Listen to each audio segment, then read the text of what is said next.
High-bandwidth memory was not the only TSV-enabled memory-wall-breaking product floating around in the 2010s. One major competitor was a standard called Hybrid Memory Cube. Its lead developers were Samsung and Micron Technology, who started on it in 2011.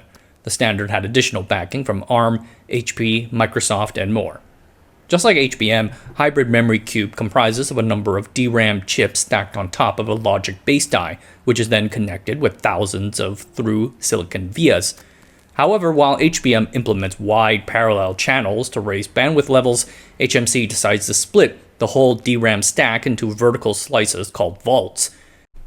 Each vault works like an independent memory bank with its own vault controller logic die. So things like activating rows, reading them, writing data, etc., that is now all done on the DRAM side by the HMC rather than by a memory controller on the host side. As part of this, Hybrid Memory Cube runs on a packet-based paradigm that abstracts away the memory interface. The result is 10 times more bandwidth while using less than a third of the energy.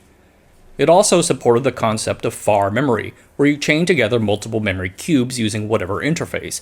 Some chain with the host processor while others chain with other cubes. You create this huge network of cubes to raise capacity. Philosophically speaking, Hybrid Memory Cube was a radical redesign of the DRAM paradigm, far more revolutionary, while the route that HBM takes can be seen as more evolutionary. It required a more powerful logic chip. At the presentation during the 2016 Hot Chips conference, a Micron executive called HBM a quote-unquote bad copy of Hybrid Memory Cube because it had nothing much more to offer other than bandwidth. They also dings HBM's manufacturing complexity. But HMC never really caught on. Micron was the only memory maker that provided them. Samsung pivoted to do its own thing, and the whole market it served was rather small.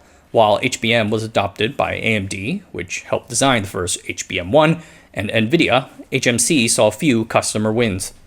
In 2018, Micron acknowledged that while HMC had some successes and helped introduce many new technologies, it was time to shift its strategy to HBM. HMC would remain part of the HMC consortium.